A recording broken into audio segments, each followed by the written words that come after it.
अस्सलाम वालेकुम एवरीवन। आप अपने फेवरेट शो चाय टोस्ट और होस्ट को यूट्यूब के ऊपर देखने के लिए डॉन न्यूज़ के ऑफिशियल चैनल को सब्सक्राइब करें और बेल आइकॉन को प्रेस करना भी याद रखिए।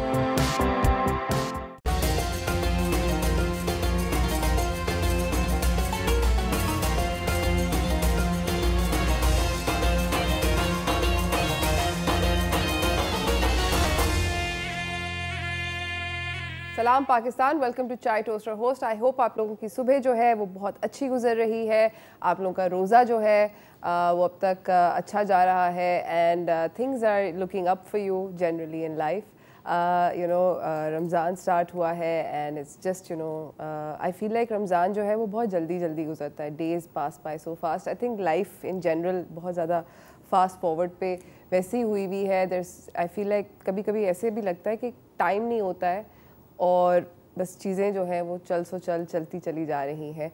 बाय द वे आज का मेरे पास आप लोगों के लिए सवाल है जिसके अगर आप मुझे इसका जवाब देंगे तो मैं आपको, मेरे पास एक ज़बरदस्त किस्म का डिज़ाइनर हैंड बैग है वॉकीज़ की जानिब से जो कि मैं आपको दूंगी। तो कॉल करके मुझे इस सवाल का जवाब दें। सूरा कौन सी सबसे लंबी है कुरान में? सबसे लंबी सूरा का नाम बताइए और सबसे छोटी सूरा का नाम बताइए। अगर आप मुझे ये दो नाम बता देंगे तो मेरे पास एक ज़बरदस्त किस्म का डिज़ाइनर हैंड बैग है जो कि मैं आप लोगों को दूंगी और आप लोग उसको एंजॉय कीजिएगा ईद के ऊपर या किसी इफ्तार पार्टी के ऊपर पहनिएगा। Will send it to your home. आज जो हमारा शो का टॉपिक है वो भी काफ़ी ज़बरदस्त है। Actually something that we can talk about. I think Ramzan के अंदर हम लोग कोशिश यही करते हैं कि अच्छी अच्छी बातें करें। आज हम बात करेंगे सदक़े की अहमियत के बारे में कि सदक़े की क्या अहमियत होती है, कितना देना चाहिए, किस तरह देना चाहिए, किस नीयत से देना चाहिए। बहुत सारे सवालात हैं जिसके ऊपर हम डिस्कशन करेंगे। तो that will be letter on in the show. फ़िलहाल हमेशा की तरह मेरे पास कुछ टॉप स्टोरीज हैं तो चलते हैं उनकी जानिब।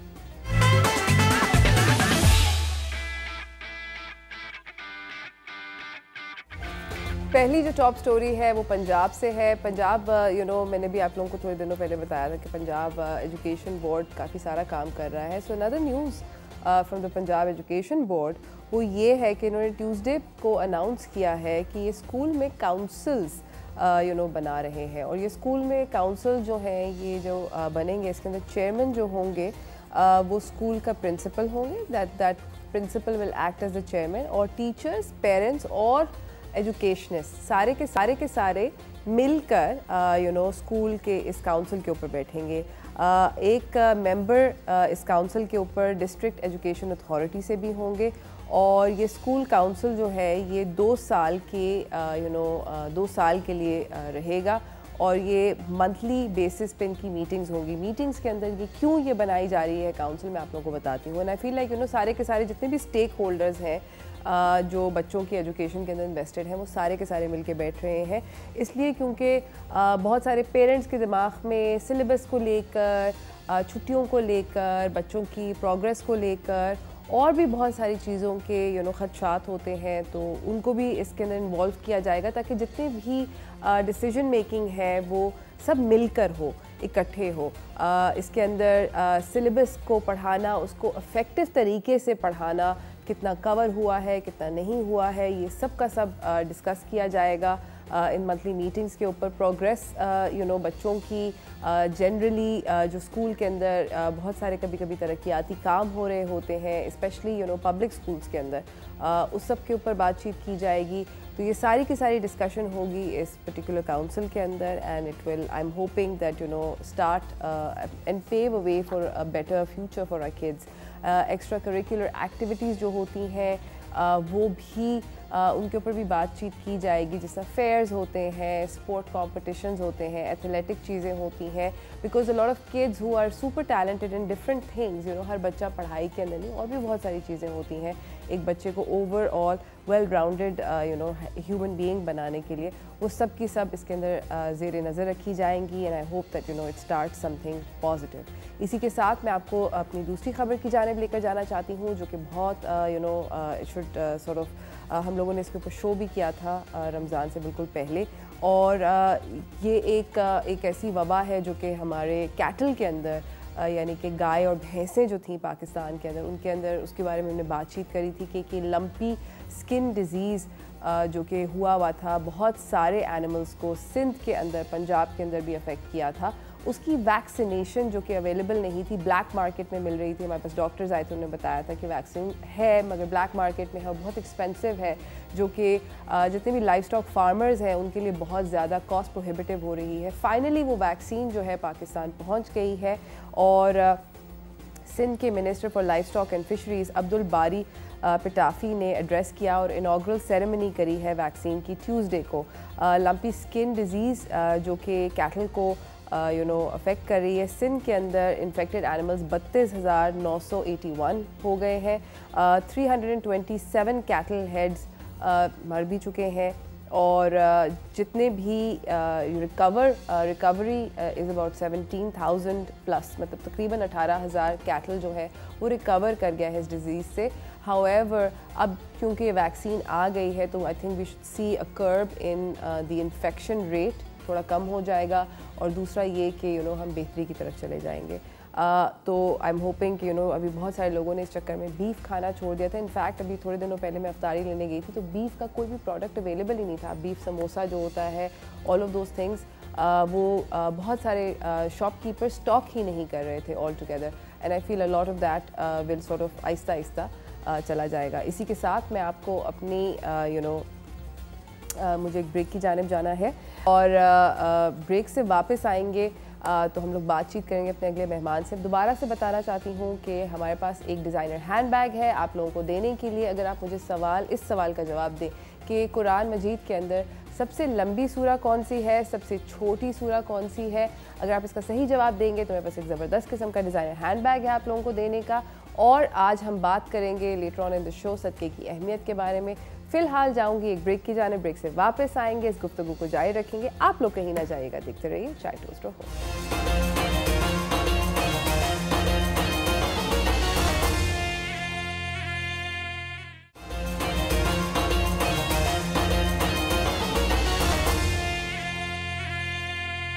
Welcome back from the break everyone. मेरे साथ मेरी अगली मेहमान जो है वो मौजूद है, मैं आपसे उनकी मुलाकात करवाना चाहती हूँ। तो चलते हैं व्हाट्स टोस्टिंग की जानिब।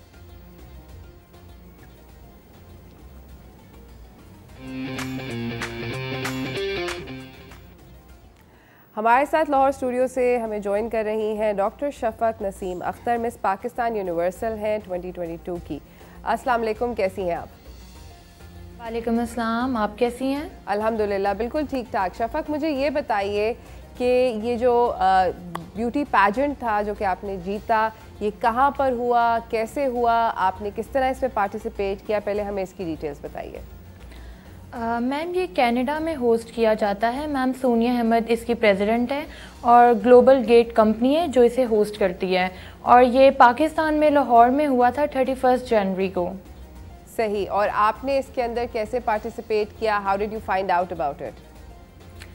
मुझे इंस्टाग्राम से इसके बारे में पता चला था, और प्लस मेरी एक फ्रेंड है जो कि ऑलरेडी 2020 में ये विन कर चुकी है, तो मुझे उसके थ्रू पता चला। उसके बाद मुझे बचपन से भी शौक़ था कि मेरे पास कोई ब्यूटी टाइटल हो और मैं कोई ब्यूटी क्वीन बनना चाहती थी, और बचपन से मैं इसकी सर्च करती रहती थी पेजेस वगैरह को, और जैसे मिस इंडिया देखती थी, मिस USA, मिस कनाडा। तो फिर जब मुझे पता चला कि ये पाकिस्तान में भी हो रहा है तो I just apply for it. ज़बरदस्त। मुझे ये बताएं कि you're a doctor as well, आप ऑर्थोपीडिक डॉक्टर हैं और साथ साथ अब आपने ये पैजेंट विन किया। अब आपको क्या लगता है इस पैजेंट जीतने के बाद आपका करियर जो है क्या वो स्प्लिट करेगा? Will you become still remain a doctor, और will you actually may be take up acting and a lot of other things जो कि और ब्यूटी क्वींस जो हैं उसके अंदर इन्वेस्टेड होती हैं? मैम एक्चुअली मेरी दोनों ही जर्नीज़ जो हैं वो मैं उन दोनों ही जर्नीज़ को अपना सक्सेसफुल बनाना चाहती हूँ। एज अ डॉक्टर मैं अपने पेशेंट को बिल्कुल ठीक करना चाहती हूँ, और एज अ ब्यूटी क्वीन मैं चाहती हूँ कि मैं सोसाइटी के लिए एक रोल मॉडल बनूँ, ताकि मैं गर्ल्स के लिए एक इंस्पिरेशन हूँ। जैसा कि पाकिस्तान में जो हमारी एंटरटेनमेंट का जो वर्ल्ड है वो इतना बहुत ज़्यादा अपग्रेड नहीं है, तो मैं लोगों का ये कॉन्सेप्ट बदलना चाहती हूँ कि एक डॉक्टर, मैं जैसा कि डॉक्टर हूँ, एक डॉक्टर भी वर्ल्ड को या डिफरेंट फील्ड्स को एक्सप्लोर कर सकते हैं। तो इस वजह से मैंने अपना ये जो दूसरी जर्नी है, ये ब्यूटी पेजेंट की जर्नी है, मैंने इसको भी चूज़ किया है और मैं अपनी दोनों जर्नीज़ को ही साथ लेके चलूँगी और दोनों जर्नीज़ में ही अपना नाम बनाऊँगी और सक्सेसफुल होंगी बहुत ज़्यादा वाला। ज़बरदस्त, that's really happy, I am really happy to hear that.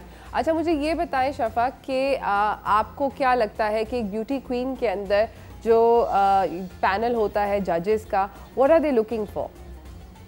Ma'am, आपकी एजुकेशन देखी जाती है, इसके अलावा आपकी कम्युनिकेशन स्किल्स देखी जाती हैं, आपका IQ लेवल देखा जाता है, आपका general knowledge, each and everything head to toe आपको पूरा का पूरा देखा जाता है। उसके बाद ही जाके डिसाइड होता है कि you are the beauty queen of this country. ज़बरदस्त। अच्छा, मुझे ये बताएं कि आपको लगता है कि आपके साथ जो लोगों ने और भी पार्टिसिपेट किया, आपको कौन सा who else did you think was your biggest competition? बहुत ज़्यादा all over the Pakistan girls ने इसमें कम्पीट किया था। मेरे लिए तो सब भी बहुत ज़्यादा बेटर थी, बेस्ट थी, लेकिन टाइटल हमेशा किसी एक को जो बेस्ट ऑफ द बेस्ट होता है उसे ही दिया जाता है। अदरवाइज़ मेरे लिए हर लड़की जो इस कंपटीशन में पार्टिसिपेट कर रही है उसमें कुछ ना कुछ बेहतर है या कोई हुनर है तो वो पार्टिसिपेट कर रही है। ज़बरदस्त, एब्सोल्युटली। मुझे बताएं कि क्या आप फ्यूचर में इंटरेस्टेड होंगी इन एक्टिंग और इन मॉडलिंग और समथिंग ऑफ दैट सॉर्ट?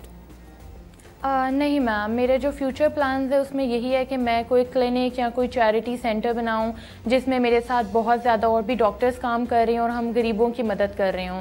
जैसा कि पाकिस्तान में मेडिकल ट्रीटमेंट बहुत ज़्यादा एक्सपेंसिव हो चुका है, तो मैं चाहती हूँ कि मैं चैरिटी वर्क ज़्यादा करूँ और ऑलरेडी भी मैं चैरिटी वर्क बहुत ज़्यादा कर रही हूँ।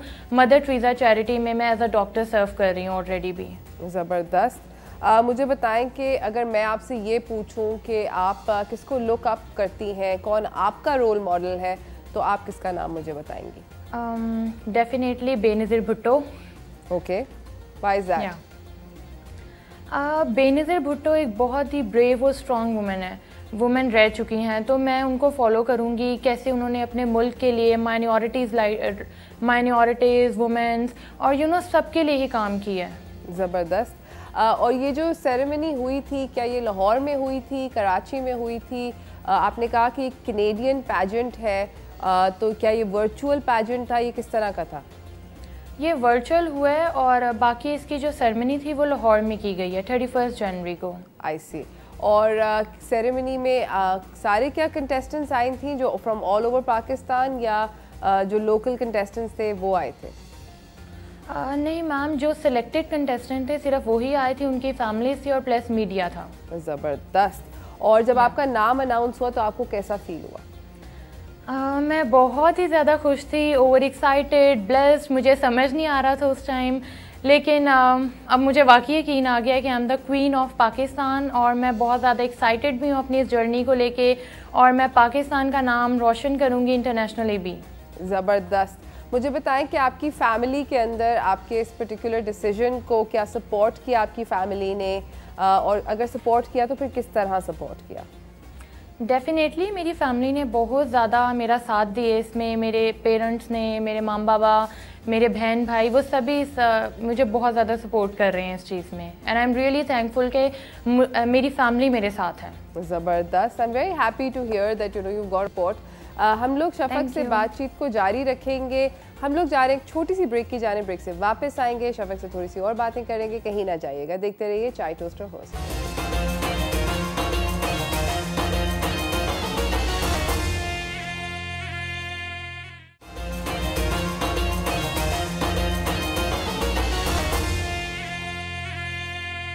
Welcome back from the break everyone. मेरा आज का सवाल जिसके बदले में आपको मिलेगा डिज़ाइनर हैंडबैग हमारी इस तरफ से, वो ये है कि अगर आप मुझे कॉल करके बताएं कि कुरान मजीद की सबसे लंबी सूरा कौन सी है और सबसे छोटी सूरा कौन सी है, तो हम आपको भेजेंगे एक ज़बरदस्त किस्म का डिज़ाइनर हैंडबैग। और हम लोग इस वक्त बातचीत कर रहे हैं डॉक्टर शफक नसीम अख्तर से, जो कि मिस पाकिस्तान यूनिवर्सल हैं 2022 की। लाहौर स्टूडियो से इन्होंने हमें ज्वाइन किया हुआ है। मुझे ये बताएं शफक कि आपके ख्याल में असली एक्सपोजर क्या होता है इस पर्टिकुलर पैजेंट का? क्या आपको लगता है कि ये सिर्फ एंटरटेनमेंट है या ब्यूटी क्वींस की कोई रिस्पॉन्सिबिलिटी भी होती है? मैम मेरे अकॉर्डिंग ये मेरे सर के ऊपर जो क्राउन है ये सिर्फ एक क्राउन नहीं है, ये एक रिस्पॉन्सिबिलिटी है कि मैंने अपनी कंट्री को कैसे इंटरनेशनली रिप्रेजेंट करना है। इंटरनेशनली के अलावा मैंने नेशनली अपनी कंट्री में अपने आप को कैसे रिप्रेजेंट करना है। मैंने रोल मॉडल बनना है यंग गर्ल्स के लिए। I want to be the voice for the young girls. और इसके अलावा मैं अपनी सोसाइटी के लिए बहुत काम करना चाहूँगी, वुमेन राइट्स, माइनॉरिटी राइट्स, गुर्बत के लिए। और एज अ डॉक्टर मेरी पूरी कोशिश है कि मैं जितना हो सके गरीबों का मुफ्त इलाज करूँ। जैसा कि बहुत ज़्यादा हमारे मुल्क में मेडिकल बहुत एक्सपेंसिव है, जिसकी वजह से बहुत लोग हैं जो कि वैसे ही अपनी बीमारी की वजह से एक्सपायर हो जाते हैं, उनकी डेथ हो जाती है। तो मैं चाहती हूँ कि मैं जितना हो सके मेरा बिल्कुल भी आगे शौक़ नहीं है कि मैं मीडिया में जाऊँ, फिल्में, ड्रामे या मॉडलिंग करूँ। मेरा जो सारा फोकस है वो ह्यूमैनिटी के ऊपर है कि मैं एज अ ब्यूटी क्वीन मैं ह्यूमैनिटी को सर्व करूँ। Absolutely, I agree with you. I think that's a great endeavor. मुझे ये बताइए कि आपके ख्याल में अगर मैं आपसे ये पूछूं कि कोई 3 वजूहात दें कि पाकिस्तानी लड़कियों को इस तरह के पैजेंट्स के अंदर शरीक होना चाहिए और कुछ जिस तरह आप करना चाह रही हैं, फलाई काम करना चाह रही हैं कम्युनिटी के लिए, तो वो क्या आप 3 क्या प्रेसिंग रीजंस देंगी? सबसे पहले ये कि एक ये बहुत अच्छा प्लेटफॉर्म है जिसमें आप अपनी आवाज़ उठा सकते हैं, आवाज़ बुलंद कर सकते हैं। ये ना कि सिर्फ आपकी आउटर ब्यूटी देखी जाती है, आपकी इनर ब्यूटी भी देखी जाती है कि आपकी क्या सोच है लोगों के लिए। और इसके अलावा ये आपको इंटरनेशनल प्लेटफॉर्म्स मिलते हैं। आप जैसे कि इस साल मैं कोसोवो जा रही हूँ, उसके बाद सर्बिया जा रही हूँ, जापान जा रही हूँ, hopefully next year miss world और मिस यूनिवर्स। ज़बरदस्त। मैं पाकिस्तान को रिप्रेजेंट करूंगी और होपफुली मैं पाकिस्तान का फर्स्ट मिस वर्ल्ड का टाइटल लेके आऊंगी इंशाल्लाह। I hope that you succeed absolutely.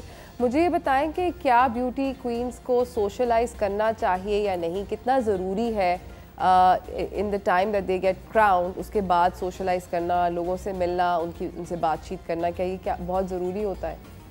Ji definitely करना चाहिए। और मैं खुद सोशली बहुत ज़्यादा एक्टिव हूँ, डिफरेंट चैरिटीज़ में जाती हूँ, डिफरेंट ये ऑर्फनेज जो है वहाँ पे विज़िट करती हूँ, स्कूल्स में विज़िट करती हूँ। मैं बहुत ज़्यादा एजुकेशन को सपोर्ट कर रही हूँ। ज़बरदस्त। आपने अभी एजुकेशन का जिक्र किया और ये बोला कि आप एजुकेशन को सपोर्ट करिए, कोई एक पर्टिकुलर एरिया जिसके ऊपर आप फोकस कर रही हों? जी डेफ़िनेटली एक स्कूल है जो कि बहुत ज़्यादा पुअर और वहाँ के जो बच्चे हैं उनके पास जूते नहीं हैं, उनके पास प्रॉपर यूनिफॉर्म नहीं है। और अभी मैंने रिसेंटली वहाँ पे बैग्स डोनेट किए हैं। इसके अलावा मैंने बच्चों के लिए शूज़ लिए हैं और होपफुली फ्यूचर में यूनिफॉर्म और बुक्स का भी मेरा प्लान है। सही, ज़बरदस्त। हमारे पास टाइम का जो है वो इख्तिताम हो चुका है। मैं जाने से पहले आपसे ये ज़रूर जानना चाहती हूँ कि कोई मैसेज देना चाहेंगी आप लड़कियों को इन जनरल जो कि इंस्पायर कर रही हों या आपको देखकर इंस्पायर हो रही हों to join this particular type of choose this field? जी मैं डेफ़िनेटली सबको यही मैसेज देना चाहूँगी कि अपनी ड्रीम्स को लेट गो नहीं करना चाहिए। अगर अपनी ड्रीम्स का फॉलो करते रहेंगे तो एक दिन आपकी ड्रीम्स ज़रूर रियलिटी में बदलेंगी। तो मैं सबको यही कहूँगी, just follow your dreams and just transform your dreams into reality. Thank you. ज़बरदस्त, थैंक यू सो मच शफ़क़, आपका आने का बहुत बहुत शुक्रिया। नाज़रीन, हम जाएंगे एक छोटी सी ब्रेक की जाने, ब्रेक से वापस आएंगे आपको एक और बहुत इसी तरह इंस्पायरिंग शख्सियत से मिलाएंगे जो बहुत सारे कम्युनिटी वर्क करते हैं। मगर ब्रेक के बाद कहीं ना जाइएगा, देखते रहिए चाय टोस्टर होस्ट।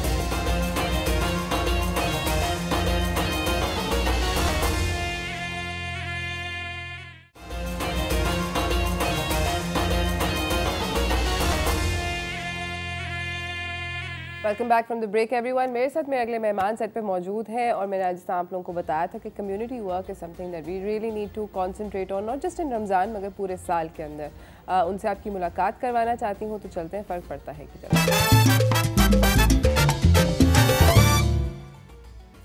हमारे साथ मौजूद हैं साकिब ज़ीशान साहब, एग्जीक्यूटिव डायरेक्टर हैं और डेप्यूटी CEO हैं एट पाक कतर जनरल तकफ़ुल और प्रेसिडेंट हैं टीम कराची वेलफेयर सोसाइटी के।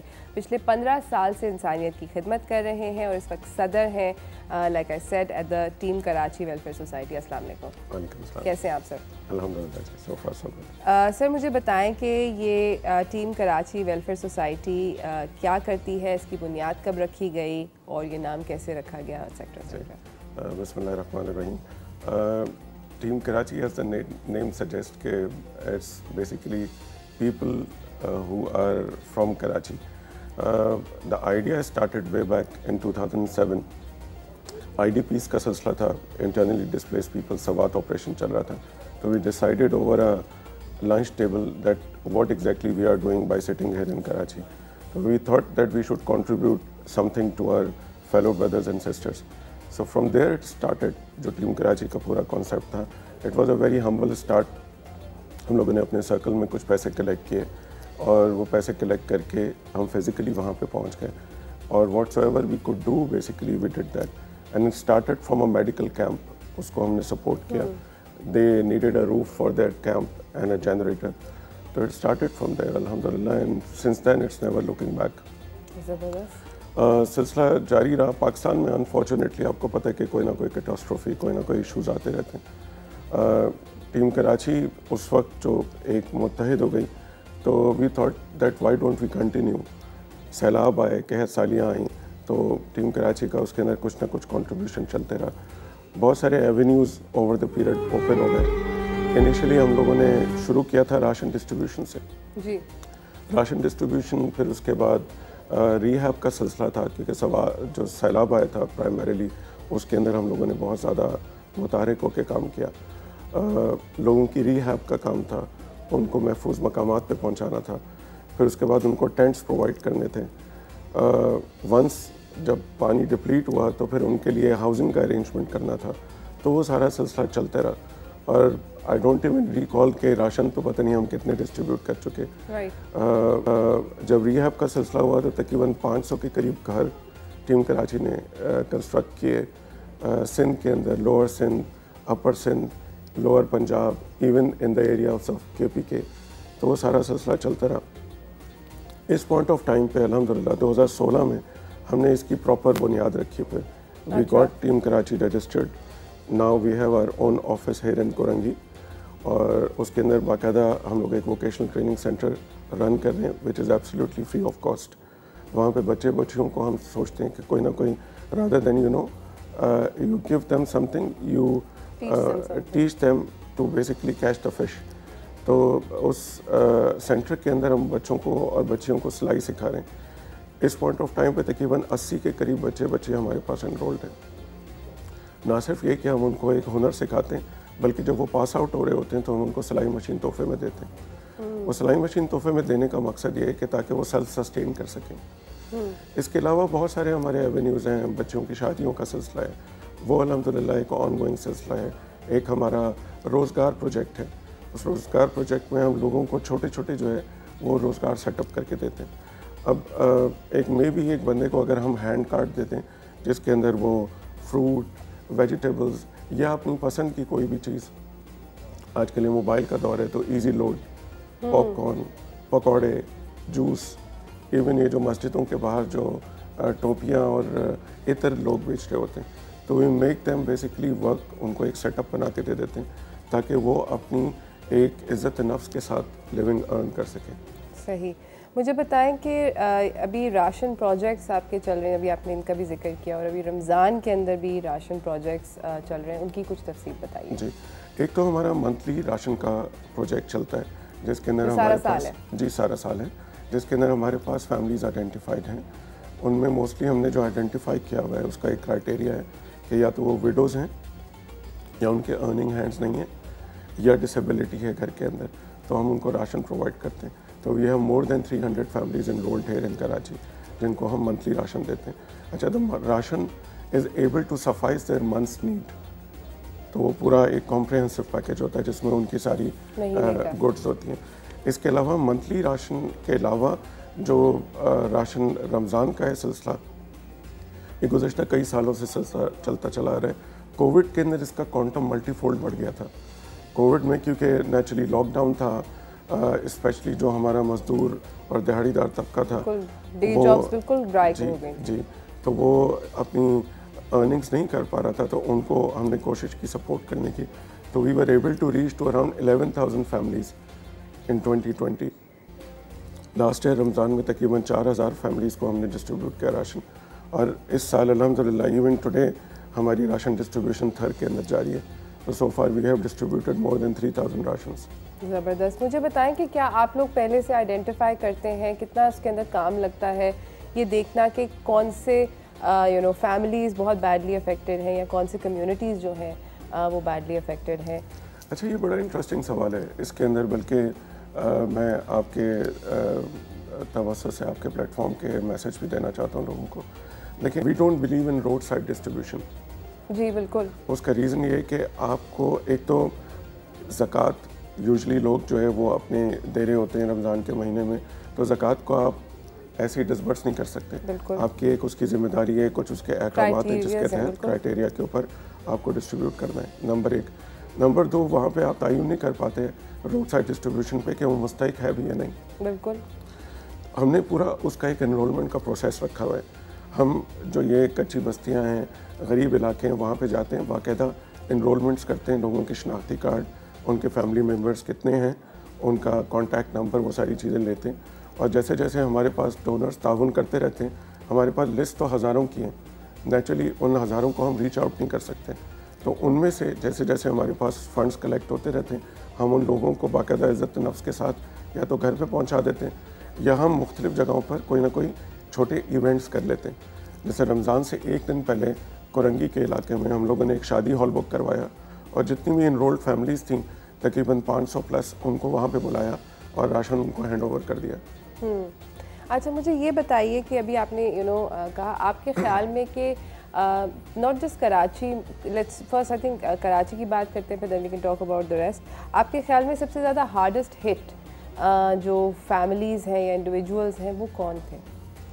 देखिए, मेरा ज़ाती ये ख्याल है कि जो हमारे अर्बन एरियाज़ हैं वहाँ पे वर्स्ट हिट इस वजह से ज़्यादा था क्योंकि जो हमारी पूरी ज़िंदगी थी वो यहाँ पे ग्राइंडिंग हॉल्ट पे आ गई थी कोविड के सिलसिले में।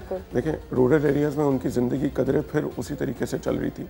ये जितने भी आपके क्वारंटाइन और प्रोटोकॉल्स, मैं बड़े I am sorry, I don't know I should say this और नॉट, ये सिर्फ हमारे शायद एफिलुएंट क्लास की हद तक महदूद था। बिल्कुल। हाउ कैन यू एक्सपेक्ट कि एक बंदा जिसकी फैमिली इनकम 20,000 25,000 है, आप उससे एक्सपेक्ट करें कि वो मुँह पे मास्क भी लगाए, वो साबुन भी दिन में 2-4 दफ़ा जो है वो इस्तेमाल करे, हाथ धोए उससे, सैनिटाइज़र वगैरह तो आप भूल जाएं। ठीक है, एक 60 गज के मकान में रहने वाला शख्स जिसकी एक्सटेंडेड फैमिली है, 8-10 अफराद हैं, वो किस तरीके से आइसोलेशन भी करेगा इवन। तो ये सिर्फ एफिलुएंट क्लास तक या जो मिडिल क्लास या अपर क्लासेस थी उस हद तक महदूद था। लोअर क्लास को नेचुरली वर्स्ट हिट लगा। आपकी फैक्ट्रीज जितने भी इकोनॉमिक एक्टिविटीज़ थी वो हॉल्ट पे आ गई थी, तो they were unable to earn their living. Even वो वाइट कॉलर लोग जो अमूमन मतलब वो सोच भी नहीं सकते कि वो किसी के आगे हाथ फैलाएं, वो बेचारे इस पोजीशन में आ गए थे कि उनको लोगों के आगे हाथ फैलाना पड़ा। तो I think they were the worst hit. और हमारी कोशिश थी कि उन्हीं को हम ज़्यादा से ज़्यादा फोकस करें। तो इवन कराची के अंदर ही अव्वल तो अल्हम्दुलिल्लाह टीम कराची का दायरा कार कराची के हद तक महदूद नहीं था, लेकिन कराची में हमने कोरंगी, औरंगी, लांडी, नॉर्थ कराची, महाजर कैंप, आपका इवन आपके शहर के बीच में कुछ ऐसी इनकैचमेंट्स हैं जहाँ पे आपके लोअर मिडिल क्लास के लोग रहते हैं। ठीक है, लाइंस एरिया का मैं अगर जिक्र करूँ, वहाँ पे हम लोगों ने एक्टिविटी करी जहाँ पे वो बेचारे टोटली मजदूर। आई अंडरस्टैंड कि जहाँ पर बहुत सारे वो सारे लोग जिनकी इनकम जो थे वो डिस्टर्ब हुए। नाज़रीन, हम जा रहे हैं एक छोटी सी ब्रेक की जाने, ब्रेक से वापस आएंगे, इस गुफ्तगू को जारी रखेंगे। आप लोग कहीं ना जाइएगा, देखते रहिए चाय टोस्टर हाउस।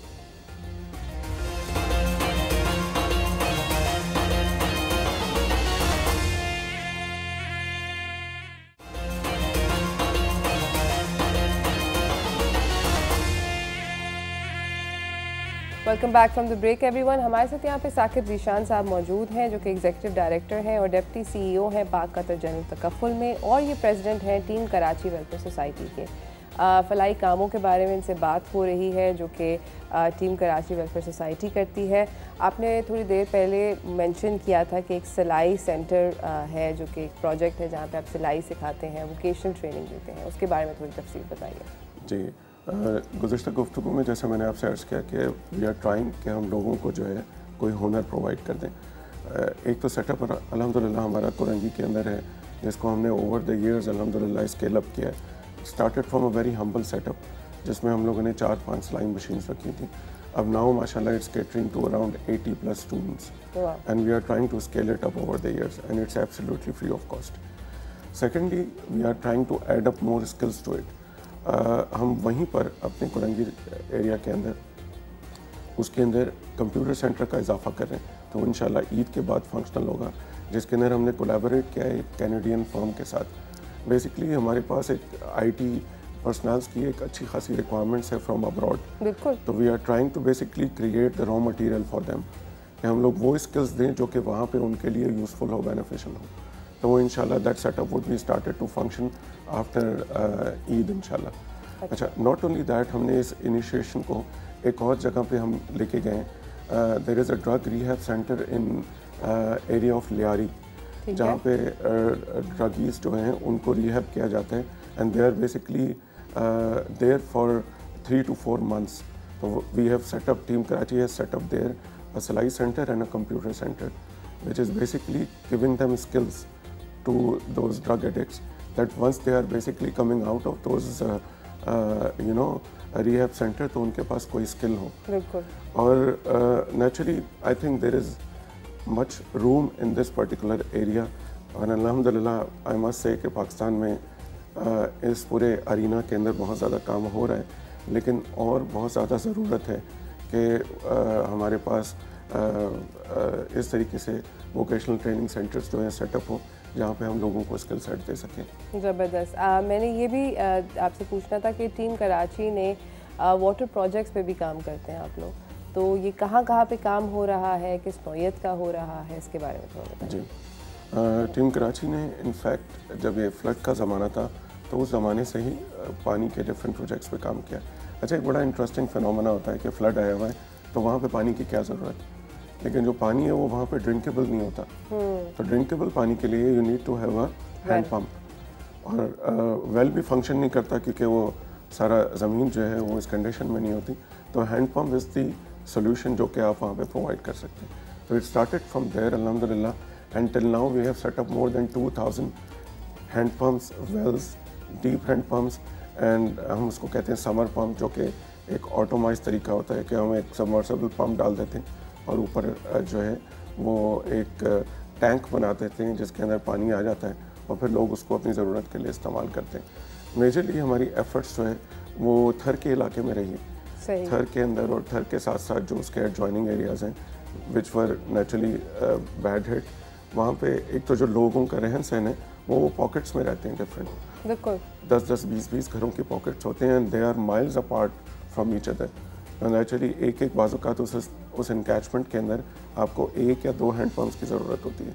तो अल्हम्दुलिल्लाह एज आई टोल्ड यू कि तकरीबन आज तक हम लोग 2000+ प्रोजेक्ट्स इंस्टॉल कर चुके हैं. और थर के अलावा नेचुरली अपर सिंध, लोअर पंजाब, KPK और बलूचिस्तान के जो बिल्कुल एडजॉइनिंग एरियाज़ सिंध के साथ जो लगते हैं, वहाँ पे भी टीम कराची की एफर्ट्स जो है वो होती रही. मैंने थर के इलाके से के बारे में आपसे एक और बात पूछनी थी कि वहाँ पर आई मीन आप लोग वहाँ पे काम मतलब एक्सटेंसिव कर रहे हैं. What we hear on the news and all is के वहाँ पर बहुत ज़्यादा ना सिर्फ गुर्बत है बल्कि बहुत ज़्यादा उसके साथ जितने भी प्रॉब्लम्स और मसले मसाइल आते हैं, malnourishment, lack of education, resource, so many things. क्या आप उन डिफरेंट और भी चीज़ों को वहाँ पे केटर करते हैं? जी, एक्चुअली देखें, we are just a micro drop in the ocean. हमारे नेचुरली रिसोर्सेज महदूद हैं, तो हमारे पास जितना फंड्स होते हैं वो उसके मुताबिक काम कर लेते हैं. हमने बहुत सारे डिफरेंट प्रोजेक्ट्स वहाँ पे किए. एक टीम कराची ने प्रोजेक्ट किया था भेड़ों का प्रोजेक्ट. तो भेड़ों के पेयर्स हमने लोगों को दिए. अच्छा, वो वहाँ पे नेचुरली उनकी जो लाइवलीहुड है वो या तो हर्ट्स के ऊपर होती है या सीजनल जो है वो क्रॉप करते हैं उसके ऊपर होती हैं. तो अब उस बेसिकली पेड़ से वो 2-3 चीज़ें रीप कर सकते हैं. एक तो फर मिल जाता है उनको, उससे दूध मिल जाता है, और at the end of the day अगर वो उसको कुर्बान करके खा भी लें तो गोश्त मिल जाता है. तो वो हमने पेयर्स डिस्ट्रीब्यूट किए. राशन की डिस्ट्रीब्यूशन ऑन एंड ऑफ चलती रहती है.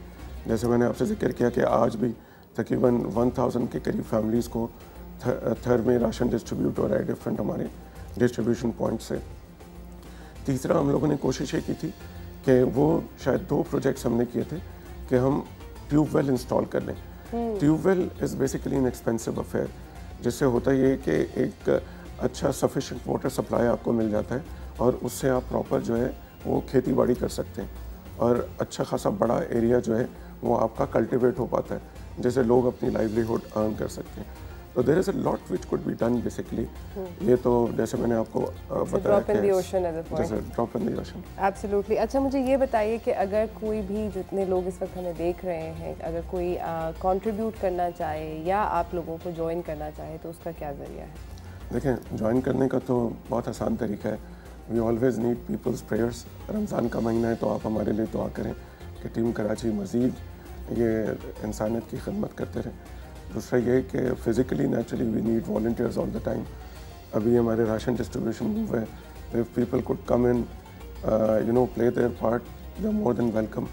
तीसरा नेचुरली फाइनेंशियल जो है वो चिप इन कर सकते हैं। Even donation of 500 rupees matters a lot. Of course एक राशन पैक जो इस वक्त हम डिस्ट्रीब्यूट कर रहे हैं that worth around 4000 rupees and that is sufficient for a family of 5 for around 15 to 20 days।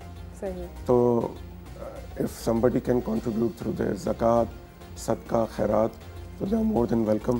वो हमें रीच आउट कर सकते हैं through our team Karachi Facebook page, team Karachi welfare society.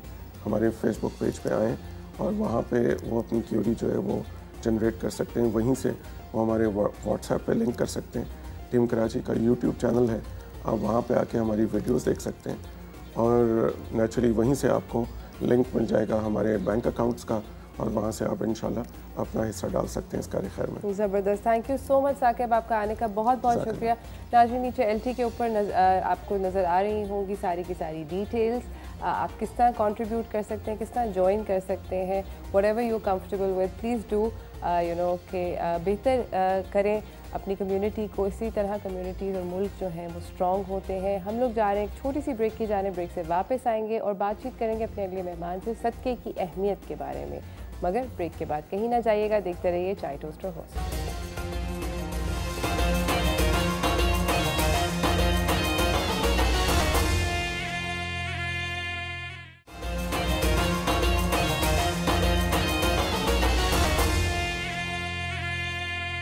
Welcome back from the break everyone. मेरे साथ में अगली मेहमान सेट पे मौजूद हैं और बात होगी सदका की, जो सदक़े की इम्पोर्टेंस है हमारे रिलीजन के अंदर। तो चलते हैं दीन और दुनिया की जानिब।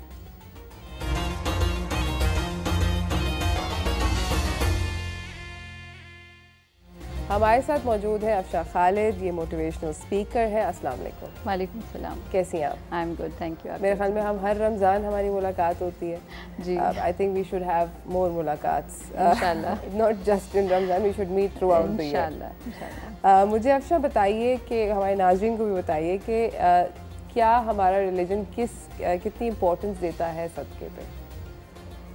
सबसे बड़ी बात यह है कि इस्लाम कोई भी शख्स जब ले कर आता है तो उसकी अगर उसने तस्दीक करनी है कि he is a believer in अल्लाह, तो फिर सदका उसकी तस्दीक करता है कि आपको जो बात कही गई और जो मिली है you are ready to share. क्योंकि एक ज़ुबानी बात होती है और एक अपनी फ़िज़िकली उसकी शेयरिंग में जो आप काम करते हैं वो उसको प्रूव करता है कि आप एक ऐसे मुस्लिम हैं जो सिर्फ़ अपने तक महदूद नहीं रहता बल्कि आप अपने सबके साथ उसको शेयर कर सकते। तो एक ईमान की अलामत है इस शेयरिंग में, as far as Islam is concerned. सदका यानी कि चैरिटी देना, शेयर करना is a part of our faith. अच्छा मुझे ये बताएं कि क्या खैरात और सदका एक ही चीज़ होती है? जी बिल्कुल एक ही चीज़ है। और सदक़े की क्या क्या इक़साम होती हैं? सदका देखें, हज़रत आयशा की एक रवायत मिलती है जिसमें आपने 360 जो हमारे बॉडी के जो अज़ा हैं, जो हमारे जोड़ हैं, जहाँ जॉइंट्स हैं, उसकी बात की थी। तो उसमें आपने फरमाया था कि नबी सल्लल्लाहु अलैहि वसल्लम ने कहा कि तुम्हारा मुस्कुरा के देखना किसी को, रास्ते से कोई तकलीफ़ दे चीज़ का हटाना, यहाँ तक कि हड्डी तक का हटा देना, किसी को मुस्कुरा के देखना, ये सबसे स्मॉलेस्ट फॉर्म्स ऑफ सदका हैं। और फिर अगर बड़ी फॉर्म्स में देखें तो आपके माल का किसी के साथ शेयर करना, किसी ने आप पर कोई अमानत दी है उसका रख के देना वापस, उसको ईमानदारी से वापस सदका है। किसी ने कोई मशवरा मांगा है आपसे, इसी तरह आपके पास जितना घर में जो आपके ज़राए हैं, जो आपके माल है, कपड़ा है, आप जो खाते पीते हैं, उसमें से कुछ शेयरिंग कर देना। गोया जो नेमत अल्लाह ने आपको दी है, आपका अपना स्किल है, आपका अपना कोई टैलेंट है, वो भी जब आप किसी के साथ जाके शेयर करते हैं तो वो भी सदका हो जाता है। किसी का किसी पर्स गिर गया है, वो पर्स ज़मीन से उठा के सिर्फ उसको पकड़ाना भी सदका है। कोई दरवाज़ा खोल रहा था, आपने जाके आगे जाके बढ़ के उसका दरवाज़ा खोल दिया, ये भी सदका है। सो सदका जो है वो सिर्फ माल पर मुख्तस नहीं है, बल्कि it has a very diversified forms. ज़बरदस्त। और क्या हम लोग जब भी सदका देते हैं तो क्या हमें उसका सवाब मिलता है या हमारे नेकियों में इजाफा होता है, उसकी क्या अहमियत है? बिल्कुल ऐसा ही है, क्योंकि सदका जो है, एक तो ये है कि हर मुसलमान पे नबी सल्लल्लाहु अलैहि वसल्लम ने फरमाया कि ये फ़र्ज़ है कि वो दे उसको। और जब दिया करते थे सदका आके नबी सल्लल्लाहु अलैहि वसल्लम के पास भी, तो नबी सल्लल्लाहु अलैहि वसल्लम उनके हक़ में दुआ किया करते थे। और यही चीज़ हमें कुरान और अल्लाह ताला हमें सिखाते हैं कि जब हम सदका किसी को देते हैं, उसकी नीयत बशर्त है कि अगर सिर्फ अल्लाह की खातिर होती है तो फिर उसका अजर अल्लाह के पास है। और अगर आप सूरह अल-बकरा की आयत नंबर आई थिंक 261 से लेके 273 को पढ़ेंगे तो उसमें आपको पता चलेगा कि एक बाली, उस पर 7, एक पौधा दाना, उसके ऊपर 7 बालियाँ, हर बाली में फिर 100 दाने, यानी कि हर सदके का अजर 700 टाइम्स से लेकर डिपेंडिंग अपॉन द नियत, तो उसका अजर तो है ही बिल्कुल, ये तो इसमें तो कोई शक ही नहीं है। अच्छा, मुझे ये बताइए कि सदका जब हम दे रहे होते हैं या सदका कर रहे होते हैं, जनरली बहुत सारे लोग माल का सदका देते हैं, तो क्या वो बता देना चाहिए कि ये सदका है या नहीं बताना? अफजल तरीन सदका तो वही है जो छुप कर दिया जाए। ज़कात तो ऐलान करके देनी चाहिए, क्योंकि ज़ाहिर उसके अपने मसारिफ हैं, बता के देना है, वेरीफाई करना है। लेकिन सदका जो बेस्ट है वो वही है जो छुप कर दिया जाए। और जो छुप कर सदका दिया जाता है वो अल्लाह के गुस्से को भी, जब अल्लाह नाराज़ अगर किसी से हो, स्पेशली क्योंकि जो शख्स बखील है वो तो नहीं निकालेगा, तो अल्लाह ताला को पसंद नहीं है, क्योंकि ये माल अल्लाह का दिया है और उसकी राह में निकालना चाहिए हमें। अगर तो हम बोलना नहीं चाहिए तो फिर कोशिश करें कि नहीं बताएं। और इसमें सिर्फ 2-3 चीज़ें आती हैं। एक, अगर आपने दिया है तो अजियत मत दीजिए उसको, एहसान मत जताएं, और दुख नहीं दें, और रियाकारी नहीं करें। अगर ये 4 चीज़ें नहीं हैं तो सदका गोया कबूलियत का दर्जा रख लेगा। ज़बरदस्त। अच्छा, मुझे ये बताइए कि क्या हम सदका नॉन मुस्लिम्स को दे सकते हैं? जी हाँ, नॉन मुस्लिम्स को तो बिल्कुल दे सकते हैं, बल्कि बहुत खुशी से देना चाहिए, क्योंकि सदका हम किसी इंसान के लिए नहीं देते, वो मुस्लिम है या नॉन में, हम देते हैं अल्लाह के लिए। बिल्कुल, तो वो तो फिर सबको दिया जा सकता है। यहाँ तक कि ज़कात भी दी जा सकती है नॉन मुस्लिम्स को। आप अगर ये समझते हैं कि उनके दिलों को नरम करना है, या वो माइल हो सकते हैं या माइल होने वाले हैं, करीब हैं, उनके दिल हैं इस्लाम की तरफ, तो नॉन मुस्लिम को तो ज़कात भी दी जा सकती है। ज़बरदस्त, ये बात मुझे नहीं पता थी। मुझे ये बताएं कि सदका और सदका जारिया, ये 2 वर्ड्स अक्सर हम सुनते हैं, सदके और सदका जारिया के अंदर क्या फ़र्क है? जी, जारिया से जैसे इसका लफ्ज़ खुद ही डिफ़ाइन कर है, समथिंग जो जारी रहेगी। इसका मतलब है मेरे मरने के बाद भी वो जारी रहेगा सदका। और एक सदका वो है जो मैं दूँ, फॉर एग्ज़ाम्पल मैं किसी को खाना खिलाती हूँ, खाना खिलाऊंगी तो ज़ाहिर है जब तक खाने की नीड उसकी उससे पूरी हो जाएगी वो सदका हो जाएगा। लेकिन सदका जारिया एक ऐसी चीज़ है कि मैं उसको कमाना सिखा दूँ, उसकी कमाई पर मैंने सदका किया, मैंने उसको कोई स्किल टैलेंट सिखा दिया जिससे वो खुद जाके कमाता है, तो वो जब तक कमाएगा वो मेरे लिए सदका जारिया हो जाएगा। फॉर एग्ज़ाम्पल मस्जिद है, अब मस्जिद में हर कोई आ रहा है और वहाँ पे वो मस्जिद कायम रहेगी वहाँ पे, और उसमें आपने कोई पंखा या उसमें आपने उसकी बुनियादों में, उसकी कंस्ट्रक्शन में आपने अपना हिस्सा डाल दिया। अब जब तक वो ज़िंदगी भर, आपके मरने के बाद भी वो मस्जिद खड़ी है, लोग आएंगे, नमाज़ पढ़ेंगे, जो भी उस कंस्ट्रक्शन पर हो रहा होगा वो आपके लिए सदका जारिया है। आपने किसी को तालीम दे दी फॉर एग्जांपल, या वाटर पंप लगा दिया, या आपने एनीथिंग जो बेनिफिट कर रही है and for years and years जब तक बेनिफिट करती रही। फॉर एग्जांपल मैंने आपको कोई एक अच्छी बात बताई, आपने जाके आगे किसी को बताया, उसने उसके ऊपर अमल किया, आपके लिए भी सदका जारिया, और मैंने क्योंकि आपके थ्रू बात कन्वे की मेरे लिए भी सदका जारिया, और वो जो कर रहा है उसके लिए भी सदका जारिया आगे से हो जाएगा जब वो आगे स्प्रेड हो। So as long as that thing is continuing, जैसे इल्म है, इल्म सबसे बड़ा सदका जारिया है, बिकॉज माल मता तो ख़त्म हो जाएगा लेकिन इल्म विल लिव। बिल्कुल, सो जो है सदका जारिया का फ़र्क है कि आपकी मौत के बाद भी उसका फ़ायदा होगा आपको। ज़बरदस्त। मुझे ये बताएं कि जब हम लोग, अभी आपने कहा कि डिफरेंट तरह के सदकात हैं, क्या मतलब एवरी टाइम भी आपने मेंशन किया कि किसी के लिए दरवाज़ा खोलना, मैं अक्सर लोगों के लिए दरवाजे खोलती हूँ मगर मैं इस नीयत से नहीं खोल रही होती, मेरे दिमाग में नहीं होता, to be very fair and honest, कि मैं दरवाज़ा खोल रही हूँ या मैं सदका दे रही हूँ, मैं बस खोल रही हूँ because you think it's a gesture, it's a nice thing to do for someone. क्या मुझे उसका सवाब मिलेगा? एज लॉन्ग एज कि वो चीज़ अच्छी होती है, वो अपना दर्जा तो उसके मुकाबिल डेफिनेटली रखती है जो बिल्कुल नहीं करता। ठीक है। अगर आप इसको कैटेगराइज करेंगे तो एक इंटेंशनली एक काम करना वो अफजल हो जाएगा, लेकिन इफ़ समटाइम्स इंटेंशन यही लेकिन काम अच्छा है तो वो एक्सेप्टेंस का लेवल ले जाता है, तो उसका इंसान को फ़ायदा होता है। Very interesting. नाज़रीन, हम जा रहे हैं एक छोटी सी ब्रेक की जाने, ब्रेक से वापस आएंगे, अफशा से गुफ्तगू को जारी रखेंगे। आप लोग कहीं ना जाइएगा, देखते रहिए चाय टोस्टर होस्ट।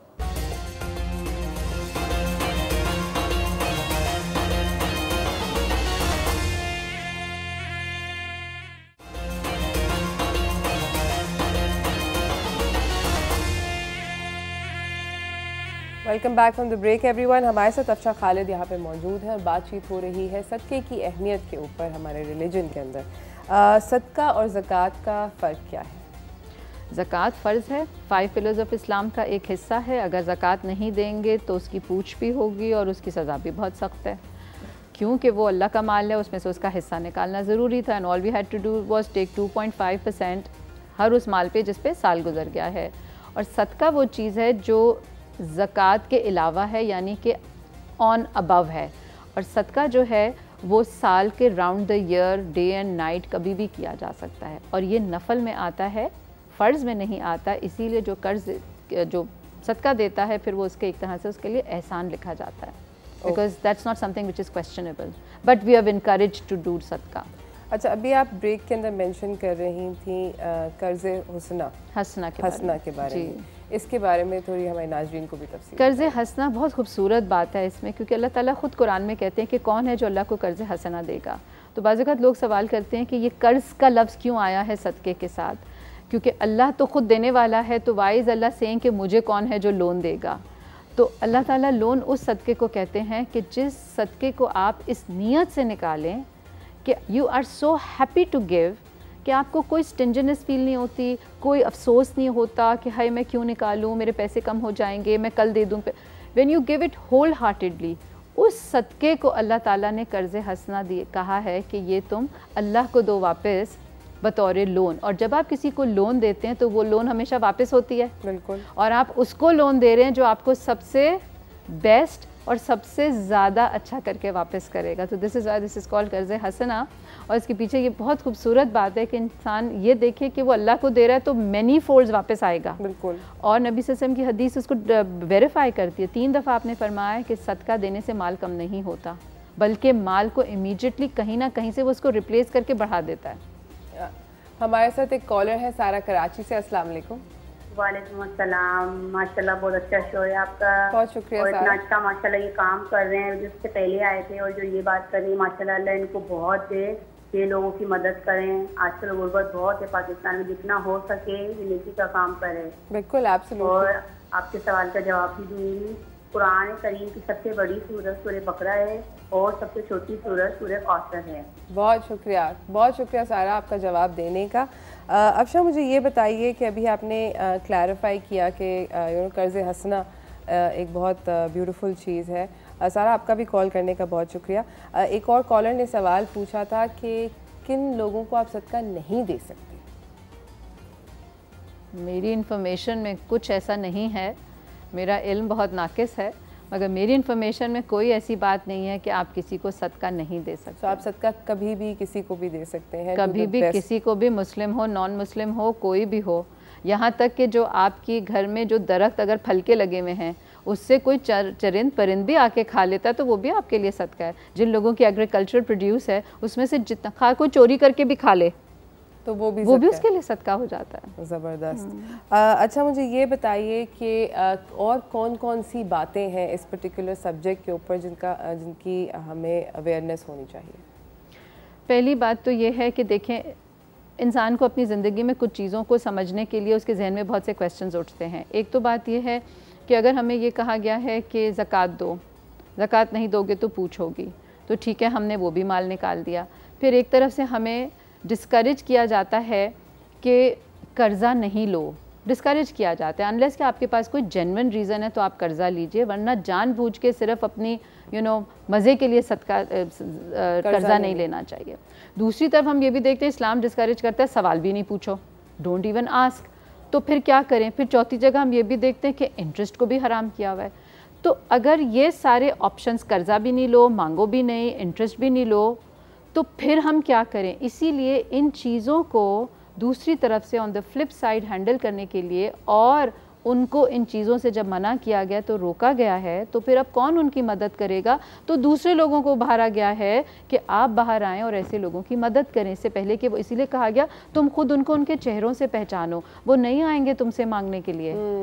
ताकि बेसिकली जी हाँ, तो आप पहचानिए किसको ज़रूरत, you go out and search किसको ज़रूरत है। मेरे नेबर को ज़रूरत है, मेरे रिलेटिव्स को ज़रूरत है, घर में ज़रूरत है, कुलीग्स को ज़रूरत है, आप पहचानिए जाके, ताकि ना उनको मांगना पड़े, ना वो कर्ज में जाएं। ज़कात अगर अपनी जगह अदा हो रही है और सदका हो रहा है तो मुझे कोई रीज़न नहीं नज़र आता कि उस कौम में, उस नेशन में मांगने वाले फिर रह जाएं। ज़बरदस्त। मुझे ये आखिरी सवाल आपसे ये पूछना है कि बहुत सारे हम लोग सुनते हैं कि सदकात हेल्थ के अगर देने हैं तो किसी जानदार चीज़ का, सफ़ेद चीज़ का दे दें, दूध का दे दें, अंडे का दे दें। क्या स्पेसिफिक सदके फॉर स्पेसिफिक थिंग्स होती हैं? It's just overall? ओवरऑल तो है ही, उसके ऊपर तो कोई there no two things about it. लेकिन नबी सल्लल्लाहु अलैहि वसल्लम की एक रवायत मिलती है जिसमें आपने कहा था कि दूध देने वाला जानवर, सदके देने में दूध देने वाला जानवर बहुत है। उसके एक तो आता है, और दूसरा ये कि दूध खुद भी, 3 चीज़ें आती हैं जिसके बारे में आता है उसको रद्द नहीं करो या वापस नहीं करो। एक खुशबू, परफ्यूम, एक दूध और एक तेल, ऑयल। ये तीनों दिए हुए वापस, तो उसमें दूध आ रहा है, तो इसलिए दूध देने वाले जानवर का सदका जो है वो उन चीज़ों में अच्छा शुमार किया। इसी तरह पानी का सदका, नबी सल्लल्लाहु अलैहि वसल्लम ने पानी के सदके के लिए बहुत इनकरेज किया है। बट अदर देन दैट, जैसे मैंने आपको कहा कि कुर्सी का कुशन भी हटाया, रास्ते से चीज़ हटाई, तो उसकी कोई लिमिट नहीं है सदके की। ज़बरदस्त। Thank you so much Afsha, आपका आने का बहुत बहुत शुक्रिया। नाज़रीन, आई होप आप लोगों को आज का शो अच्छा लगा हो। Our caller won the bag today, so congratulations आपको। और जाने से पहले ज़रूर ये कहूँगी कि सदका ज़रूर दीजिए, कसरत से दीजिए, दिल खोल के दीजिए, और सोचे नहीं कि कभी भी कोई कमी होगी। इसी के साथ मुझे मेरी टीम को इजाज़त दीजिए। कल बात करेंगे हम लोग स्किन केयर रूटीन के बारे में। तब तक के लिए अल्लाह हाफ़िज़।